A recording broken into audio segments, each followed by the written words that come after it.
Before Rolex became a symbol of wealth, precision, and unspoken status, it was an idea about obsession, not ambition. Not marketing, but obsession with time itself. The kind that haunts a person until it becomes a compulsion. This is the strange origin of Rolex, and it begins not in boardrooms or showrooms, but in a tiny workshop where one man refused to let a second slip by unnoticed. Hans Wilsdorf, born in Germany in 1881, was not yet a watchmaker. He was a messenger of precision, fascinated by accuracy. In an era where clocks could drift minutes a day and pocket watches were delicate and unreliable, Wilsdorf imagined something that didn't yet exist, a watch so precise it could be trusted anywhere. And not just trusted, admired, desired, coveted. But the strange part? He didn't start with wealth. He started with audacity and risk. By the early 1900s, Wilsdorf moved to London, drawn by opportunity and trade. He partnered with his brother-in-law and began importing Swiss movements, tiny mechanical hearts, into elegant watch cases. He understood early what few others did. A watch is more than utility. It is identity. It can tell more about the wearer than the time itself. And that belief would become Rolex's hidden engine. Wilsdorf experimented endlessly. Waterproof cases, luminous dials, wristwatches that could survive conditions no one expected. People still doubted wristwatches, preferring traditional pocket watches. But Wilsdorf saw wristwatches not as novelty, but inevitability. He wasn't selling time, he was selling trust. And the strange origin begins here. A company founded not on fashion or profit, but on precision so extreme it seemed obsessive. In 1910, Rolex earned its first chronometer certification.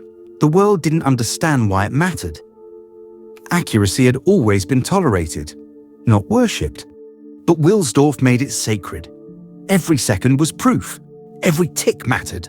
And by insisting on that, he created desire for something invisible: reliability. People could not see precision, but they could feel its absence. And they would pay for certainty.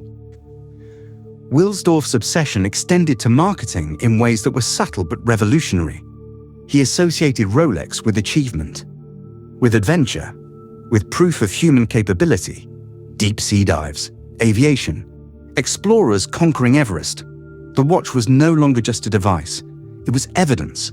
You didn't just own a Rolex. You had lived in a world that demanded precision. You had survived it. And here's the strange twist. The watches weren't cheap. They weren't meant to be. Wilsdorf understood that scarcity amplifies desire. That craftsmanship must demand attention. That luxury is as much about perception as function. Rolex became aspirational not because of price alone, but because it was inseparable from mastery, from accomplishment, from time conquered. But Rolex's rise wasn't smooth. Economic crashes, war, and social upheaval threatened every step. Wilsdorf kept pushing. Innovations came: waterproof oyster cases, perpetual movements, the Datejust. Each invention was incremental, but together they transformed the watch from a utility into legend. And the genius was quiet, not flashy, not boastful. Every improvement was almost invisible, yet undeniable when experienced. Think about that. A luxury brand built not on spectacle but on subtle obsession. Not on marketing hype, but on invisible mastery. And yet, Rolex became iconic precisely because of restraint. Every detail mattered. Every material chosen. Every movement tested. Not for glory, but for proof. Proof that humans could measure time with astonishing accuracy. And that proof became trust. And trust became status. Now, pause. Ask yourself, why do we covet Rolex today? Not for function.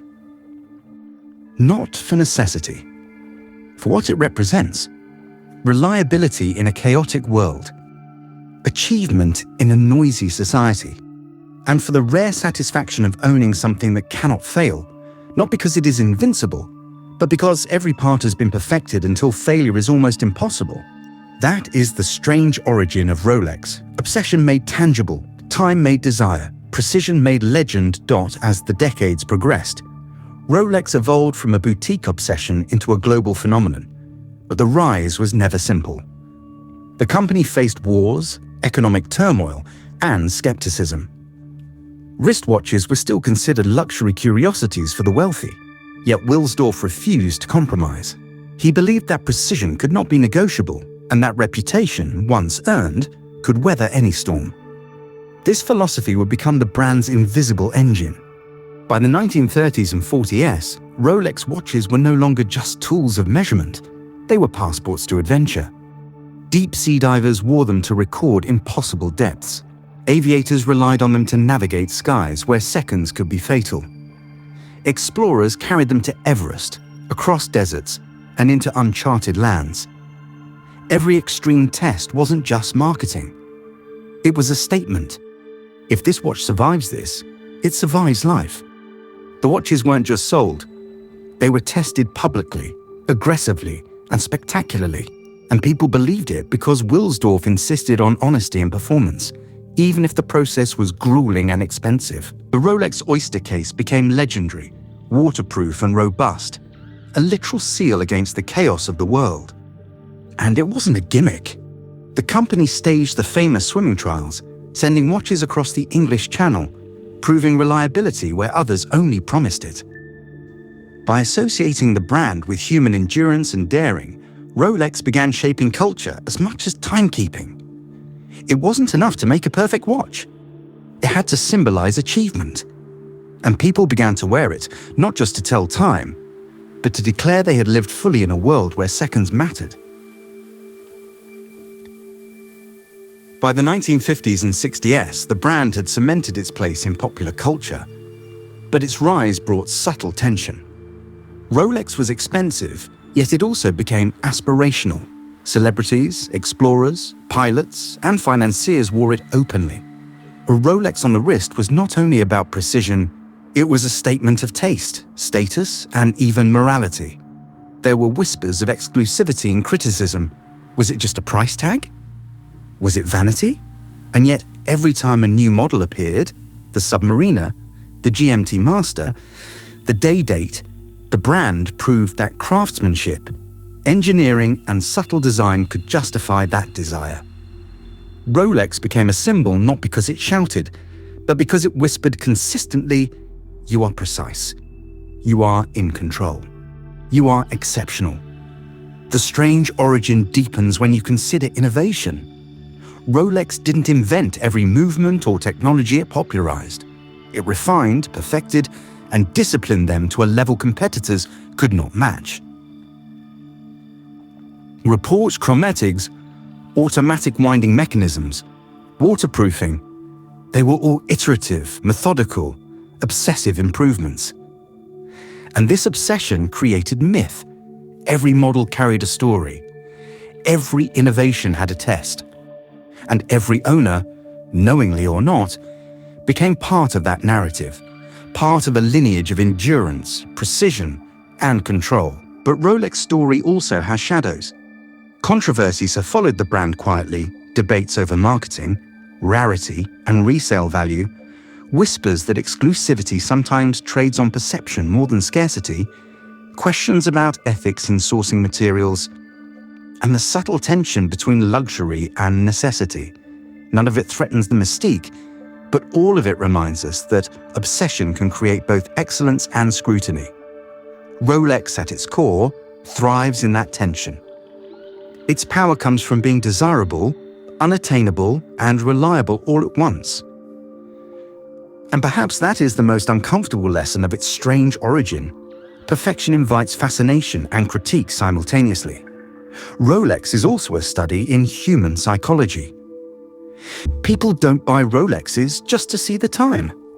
They buy certainty. They buy participation in an unbroken tradition of precision. They buy confidence.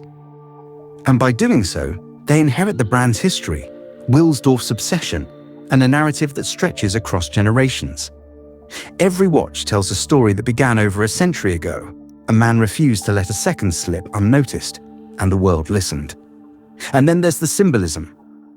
Rolex transcends function because it became a mirror for aspiration. Power, achievement, endurance, and control. It carries them all silently on the wrist. You don't announce these qualities, the watch does for you. And because of that, Rolex remains untouchable, rarely criticized openly, but frequently envied. A quiet dominator of perception rather than a loud performer. Think about that for a moment. A brand born from obsession over seconds now shapes how billions perceive success. Precision became culture. Obsession became status. And the strange origin of Rolex lies not just in its history, but in its impact. The way a single, disciplined vision can bend perception, aspiration, and even identity over a century. The watches themselves tell the story. Submariners whisper daring. Daytonas shout endurance. Datejusts promise refinement. Each model reinforces the philosophy that built the brand: meticulous, exacting, uncompromising. And in a world of fleeting trends and mass production, Rolex remains constant.